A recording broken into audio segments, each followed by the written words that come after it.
Su señoría, esta fiscalía solicita vincule a proceso a Carlos Atanasio Puentes Ruiz por los hechos que la ley señala como delito de secuestro agravado, en agravio de la víctima de iniciales PAVC y portación de armas de uso exclusivo del Ejército, toda vez que se cumplen con los requisitos del 19 Constitucional y 316 del Código Nacional de Procedimientos Penales. En primer término, se le ha formulado imputación y usted mismo le ha dado la oportunidad de declarar. Como tercer requisito de los registros de investigación, obran datos suficientes para establecer la existencia de los hechos que la ley señala como delito. Ello en atención a que el día 22 de mayo del 2012, a la 1:15 de la mañana, Carlos Puentes y dos sujetos más interceptaron a la víctima, quien iba en compañía de Martín Casas, en un automóvil Mazda en calle Carrera 4217.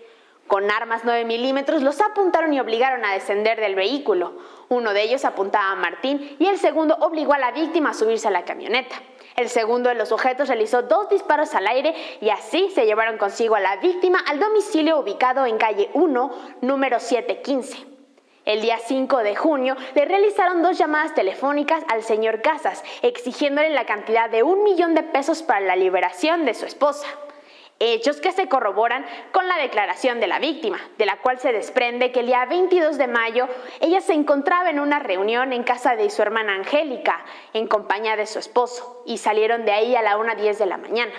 Cuadras más adelante, los dos sujetos interceptaron a ellos en una camioneta de color gris. Esto se concatena con la declaración de Martín Casas, quien es coincidente en referir que los dos sujetos que los interceptaron descendieron con un arma 9 milímetros cada uno. Uno de ellos lo apuntaba a él y el segundo obligó a su esposa a subirse a la camioneta. Esto se ve robustecido con la declaración de Lorenzo Lemus, quien es portero y vecino del edificio que se encuentra justo enfrente del lugar en donde sucedieron los hechos. Además, el informe de transcripción de llamadas telefónicas emitidas por el policía investigador Armando Buitrago, de las cuales se desprende que se realizaron 2 llamadas telefónicas al señor Casas, exigiéndole la cantidad de $1.000.000 para la liberación de la víctima. Estos son elementos indispensables para la identificación del hecho que la ley señala como delito de secuestro agravado, previsto y sancionado por el artículo 9, inciso A, el artículo 10, fracción primera, inciso B, C y F de la Ley General para prevenir y sancionar los delitos en materia de secuestro, toda vez que con los elementos aportados hasta este momento son indispensables para la identificación de los mismos. Puesto que la víctima fue privada de la libertad por 2 sujetos quienes la apuntaron y obligaron a subir a la camioneta, y que además el día 5 de junio le realizaron 2 llamadas a su esposo, exigiéndole la cantidad de $1.000.000 para la liberación de la víctima. Además, se ven acreditadas las siguientes agravantes. El hecho se realizó con uso de violencia, pues los sujetos amagaron y obligaron a la víctima a subirse a la camioneta de color gris. El hecho se realizó en un grupo de 2 o más personas. Uno de los sujetos apuntaba a Martín y el segundo obligó a la víctima a subirse a la camioneta de color gris. Aunado a esto, la víctima se encontraba en estado de gravidez al momento de ser privada de la libertad, hechos que se corroboran con su propia declaración. En cuanto hacia el segundo de los hechos imputados, Carlos Puentes fue detenido y en su poder traía consigo un arma 9 milímetros el día 17 de junio. Hechos que se corroboran con la Agencia de Investigación Criminal, de la cual se desprende que detuvieron a Carlos Puentes con un arma 9 milímetros en su poder y que además no portaba un permiso legal para traerla consigo. Estos son elementos indispensables para establecer la existencia del hecho que la ley señala como delito de portación de arma de uso exclusivo del Ejército, previsto y sancionado por el artículo 8, 11 y 81 de la Ley Federal de Armas de Fuego y Explosivos, toda vez que con lo aportado hasta este momento son indispensables para su identificación. La existencia de un arma 9 milímetros en la cadena de custodia con datos de registro 8909, arma que traía consigo Carlos Puentes al momento de su detención y que además la portaba y la mantuvo bajo un radio de acción y disponibilidad. Es así que se acredita la probabilidad de comisión del hecho delictivo en calidad de coautor, tal y como lo refiere el artículo 13 del Código Penal Federal en su fracción tercera. Es así que Carlos Puentes fue quien planeó el secuestro de la víctima y además participó en la ejecución del mismo. Enrique Pimiento señala a Carlos Puentes como quien realizó la planeación del secuestro. Además, que con su propio teléfono celular de Carlos se realizaron las llamadas telefónicas para exigir el rescate y que tenía una libreta en la que contenían los datos de Martín Casas. Aunado a esto, se encontraron las huellas dactilares correspondientes a Carlos en el automóvil de la víctima. Su señoría, estos no son datos aislados. Recapitulemos. Contamos con la declaración de Enrique Pimientos, quien señala a Carlos como quien planificó el secuestro de la víctima. También con la libreta en donde contenían los datos de Carlos y el teléfono celular del cual es propietario Carlos. Y aunado a esto, la recolección de la huella dactilar correspondiente al hoy imputado en el automóvil de la víctima. Y además, en el momento de la detención, Carlos Puentes traía consigo el arma 9 milímetros. Es así que acredita la probabilidad de comisión del hecho delictivo. Ahora bien, no se actualiza ningún excluyente del delito en favor del imputado. Es por eso que esta fiscalía le reitera la solicitud de que vincule a proceso a Carlos Atanasio Puentes Ruiz. Es cuanto. Su señoría, esta defensa le solicita dicte auto de no vinculación a proceso en favor de Carlos Atanasio Puentes Ruiz. Lo anterior con fundamento en el artículo 319 del Código Nacional de Procedimientos Penales, toda vez que no se cumple con uno de los requisitos establecidos en el artículo 316 del mismo ordenamiento, en específico el contenido en la fracción tercera, dado que no se establece la existencia de la probabilidad de comisión del señor Carlos Puentes. Es necesario precisar que el día 22 de mayo de 2012, Carlos Puentes se encontraba en el taller mecánico automotor limitada en un horario de 10 p.m. a 12 p.m. del día 23 de mayo. Esto pues el día de los hechos, el señor Enrique Pimiento le solicitó a Carlos Puentes poderlo sustituir a partir de las 10 de la noche a cambio de pagarle 600 pesos por ello, a lo que Carlos aceptó. Este hecho se ve corroborado con la entrevista realizada al señor Eduardo Santos, jefe del señor Puentes, quien declara que el día 22 de mayo de 2012, Carlos Puentes se encontraba trabajando en el taller mecánico automotor limitada a partir de las 10 de la noche. Además de que, de la misma declaración del señor Eduardo Santos, se desprende que se encuentra registrado el reporte de Carlos Puentes de cada 2 horas. Por tanto, y por inferencia lógica, más que lógica, Carlos Puentes no pudo haberse trasladado a un lugar distinto en ese lapso de tiempo. Atendiendo a la huella encontrada en el automóvil del señor Casas, si bien es cierto, pertenece a Carlos Puentes, él era el mecánico encargado de reparar dicho vehículo, por lo cual, su señoría, podemos inferir que dicha huella se encontraba ahí, ya que el señor Carlos Puentes requiere de maniobrar con el vehículo para poderlo reparar.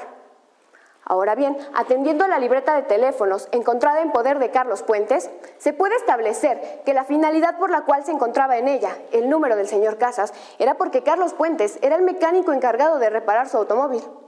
Hecho que además se ve robustecido con la entrevista al señor Carlos Puentes, en la cual él mismo establece que fue él quien le solicitó a Casas su número telefónico con la única finalidad de avisarle acerca del día de la entrega de su vehículo. Atendiendo al celular del que fueron realizadas las llamadas al señor Casas, si bien es cierto, pertenece a Carlos Puentes, este teléfono fue extraviado dentro del taller mecánico automotor limitada, hecho que se corrobora con la entrevista a Carlos Puentes, en el cual declara que este teléfono fue extraviado en el taller en el que trabaja, hecho que además se ve robustecido con la certificación realizada por la empresa Movistar, en la cual se establece el reporte referente a la pérdida de dicho celular. Ahora bien, de las declaraciones de la víctima y del señor Casas, en un primer momento tenemos que la víctima nunca pudo reconocer a ninguno de los secuestradores. En segundo término, tenemos que el señor Martín Casas realiza el reconocimiento de Enrique Pimiento como la persona que tenía el arma el día del secuestro de su esposa. Aunado a ello, ambos son coincidentes en decir que Carlos Puentes es reconocido por ambos únicamente porque él era el mecánico encargado de reparar su vehículo. Su señoría, la Fiscalía se ha basado en el testimonio de Enrique Pimiento, quien confesó haber participado en el secuestro de la víctima de iniciales PAVC. Tan es así que él mismo declara que era él quien realizaba las llamadas al señor Casas y quien le solicitó la cantidad de 1 millón de pesos a cambio del rescate de su esposa. Además de manifestar que haría lo que fuera por no volver a la cárcel, así tuviera que manifestar en contra de Carlos Puentes. Su señoría, la Fiscalía no logró establecer indicios suficientes para sostener la probabilidad de que Carlos Puentes participó en el hecho delictivo que se le imputa. Por cuanto hace al hecho que la ley señala como delito de portación de arma de uso exclusivo del Ejército, la Fiscalía no logró establecer, ni siquiera de manera probable, que Carlos Puentes no contaba con el permiso oficial para su portación. Reitero, es obligación de la Fiscalía demostrar su inexistencia. No obstante, en los registros de investigación no habrá dato alguno acerca de su solicitud, búsqueda o localización, lo cual deja sin materia para este momento procesal, dado que no se encuentran establecidos los elementos descriptivos e indispensables para la identificación de este tipo penal. Es por todo lo anterior, su señoría, que esta defensa le reitera su solicitud de dictar auto de no vinculación a proceso en favor de Carlos Atanasio Puentes Ruiz. Es cuanto. Su señoría, esta Fiscalía le solicita se imponga la medida cautelar de prisión preventiva justificada al imputado Carlos Atanasio Puentes Ruiz. Lo anterior con fundamento en el artículo 19 constitucional, así como en los apartados 168, 170, 155, fracción 14ª del Código Nacional de Procedimientos Penales. Dicha medida le es solicitada debido a que existe la necesidad de cautela al actualizarse el riesgo de sustracción por parte del imputado y el riesgo para la víctima. Por cuanto hace a la necesidad de imponer la medida cautelar más invasiva, es necesario atendamos a la teoría del riesgo, en correlación con el artículo 168 del Código Nacional de Procedimientos Penales. En un primer momento, existe riesgo de sustracción, ya que el imputado no tiene arraigo en este lugar. Tampoco cuenta con dependientes económicos que lo aten a permanecer al estado de Querétaro. Esto se corrobora con su propia declaración, en la que en ningún momento refiere que éste tenga hijos o familia que lo aten a permanecer al estado de Querétaro. Asimismo, su señoría, es importante mencionar que el imputado lleva apenas 2 meses trabajando en un taller mecánico. Su señoría, esta situación le ayudaría al imputado a cambiarse de dirección de un momento a otro sin problema alguno. Por cuanto hace a la pena mínima a imponer en caso de que el imputado llegara a ser sancionado es de 50 años. Cuestión que no es aislada, porque respecto al comportamiento del imputado días después del hecho, fue el de querer huir del estado de Querétaro. Esto se corrobora con el informe del agente Armando Buitrago, en el que refiere que el imputado fue detenido en una estación de autobuses y que éste se disponía a abordar un autobús con dirección a Chichimequillas. Su señoría, es preciso referir que Chichimequillas se encuentra entre los límites entre el estado de Querétaro y Guanajuato, por lo que en dado momento este podría estar bajo la jurisdicción de otro estado y no comparecer ante cada una de las actuaciones de este procedimiento. Su señoría, es en este momento en donde usted se podrá percatar que no existen razones que aten al imputado Carlos Puentes a este lugar. Por cuanto hace al segundo riesgo, existe un riesgo para la víctima, ya que el imputado cuenta con los números de teléfono, su dirección y los lugares a los que recurre constantemente, toda vez que éste ya llevaba investigándola con anterioridad. Esto se corrobora con la propia declaración de Enrique Pimiento, su cómplice, quien refiere que Carlos Puentes fue quien diseñó todo el operativo para secuestrar a la víctima. Asimismo, no debemos pasar por alto que el día de la detención del imputado Carlos Puentes le fue encontrada entre sus pertenencias un arma 9 milímetros de uso exclusivo del Ejército, por lo cual podemos inferir de manera lógica que esto representa un riesgo para la integridad física de la víctima.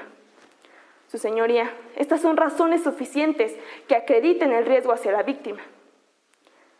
Por cuanto hace a los principios que rigen las medidas cautelares, atendiendo a la instrumentalidad, la medida antes solicitada es el mejor instrumento para los fines del procedimiento, sin que ésta presuponga una pena anticipada, velando en todo momento el derecho de presunción de inocencia. Atendiendo la idoneidad, es preciso mencionar que en el amplio catálogo de medidas cautelares que existe, la prisión preventiva justificada es la medida que nos garantizaría que el imputado no se sustraiga de la acción de la justicia. Asimismo, evitando el contacto entre víctima e imputado, evitando también la existencia de un riesgo para ambos. Su señoría, esta medida es proporcional, salvo que el hecho delictivo que se le atribuye al imputado es el de secuestro, que a opinión de nuestra legislación es considerada como un delito de alto impacto social, aunado a la pena a imponer es de 50 a 90 años de prisión, como se desprende de la tesis constitucional con número de referencia 2013-156, referente al test de proporcionalidad, en la cual refiere que la medida antes solicitada no debe de sobrepasar el fin de realización. Por último, atendiendo a la vigencia, esta representación social le solicita que la medida antes invocada sea impuesta únicamente por el tiempo en el que dure este procedimiento, misma que no podrá exceder de los 2 años. Y es por todo lo anterior y habiendo acreditado la necesidad de cautela respecto al riesgo de sustracción por parte del imputado y el riesgo para la víctima, es que esta representación social le reitera la solicitud de imponer la prisión preventiva justificada al imputado Carlos Atanasio Puentes Ruiz. Es cuanto. Su señoría, esta defensa se opone a la medida cautelar de prisión preventiva toda vez que no ha sido plenamente justificada, en razón de que no existe riesgo de sustracción, pues en la declaración del señor Puentes ha manifestado que tiene su residencia habitual en calle 50 entre 24 y 30, estado de Querétaro, misma en la que también refiere que durante 5 años ha sido voluntario de la Sociedad Niños de la Calle. De ahí que podemos inferir que el señor Puentes lleva residiendo en esta ciudad por lo menos 5 años. Por otra parte, tiene asiento familiar, pues tiene a su hermana Marcela Puentes, quien vive en Chichimequillas, estado de Querétaro, lo cual se corrobora con la declaración del señor Puentes, quien manifiesta que la visita constantemente. Aunado a ella, tiene un trabajo estable, pues es mecánico del taller automotor Ilimitada, lo cual se corrobora con la entrevista del señor Puentes, quien a su vez manifiesta que trabaja en mencionado lugar. A su vez, con la entrevista del señor Eduardo Santos, quien es su jefe, y refiere que este tiene un horario de 12 a.m. a 12 p.m. Por cuanto hace a la conducta del señor Puentes, durante su detención no hubo oposición o intento de fuga. Es así que el señor Puentes ha tenido una actitud colaborativa en todo momento, lo cual se corrobora con el informe del agente Armando Buitrago. No obstante a ello, su señoría, la Fiscalía ha manifestado que la posible pena a imponer al señor Puentes por el hecho que se le atribuye sería de 50 años, motivo por el cual este podría sustraerse de la acción de la justicia, afirmación que es violatoria al principio de presunción de inocencia, pues la tesis con número de registro 2011-746 refiere que al imponer esta medida bajo el argumento de que por la pena a imponer por el hecho delictuoso, este podría sustraerse de la acción de la justicia y no comparecer a juicio, viola el principio de presunción de inocencia en su vertiente de tracto procesal. Su señoría, como segundo elemento, el riesgo para la víctima no fue justificado, ya que la agenda que le fue encontrado al señor Puentes únicamente contenía números telefónicos, entre ellos el del señor Casas, lo cual se justifica, su señoría, con el hecho de que el señor Casas llevó su automóvil al taller automotor Limitada a efecto de darle mantenimiento, siendo el señor Puentes el encargado para ello, y que por tal motivo le requirió su número a efecto de darle aviso de la entrega del mismo. Es así, su señoría, que esto se encuentra corroborado con la entrevista al señor Puentes y al señor Casas, quienes comparten que él fue el mecánico. A su vez, su señoría, no existe dato de prueba que acredite que el señor Puentes tenga la dirección, ubicaciones frecuentes o actividades que realice la víctima, que impliquen un riesgo para la misma. Por cuanto hace al arma que le fue encontrada al señor Puentes el día de su detención, esta se obtuvo como garantía del pago de 20,000 pesos que le debía el señor Enrique Pimiento, lo cual se corrobora con la declaración del señor Puentes, quien manifiesta que éste le dio el arma. A su vez se corrobora con una letra de cambio en la que se ampara la cantidad de 20,000 pesos y en la que obra el nombre y la firma de Enrique Pimiento. Es así, su señoría, que la Fiscalía no acreditó la necesidad de la medida. No obstante ello, esta defensa, a fin de dar seguridad y certeza a esa autoridad, y al ser el señor Puentes el principal interesado de que se resuelva su situación jurídica, sugerimos las medidas cautelares consistentes en la presentación de firma periódica quincenal ante la autoridad que usted designe, así como la colocación del localizador electrónico, mismas que resultarían ser proporcionales, ya que son severas, sin embargo menos lesivas. Son idóneas, pues nos permitirán conocer la ubicación exacta del señor Puentes, además de que será él quien de manera personal deberá presentarse a firmar. Es instrumental, pues nos permite que se cumplan los fines del procedimiento, es decir, que el señor Puentes comparezca a cada una de las actuaciones que se lleven a cabo durante el procedimiento. Por último, y cuanto hace a la vigencia, sugerimos sea impuesta por el tiempo que dure el procedimiento, misma que no podrá exceder de 2 años. Siendo que por todo lo anterior expuesto, esta defensa se opone a la medida sugerida por la Fiscalía y a su vez sugiere la medida de la presentación periódica ante la autoridad que usted designe y la colocación del localizador electrónico. Es cuanto.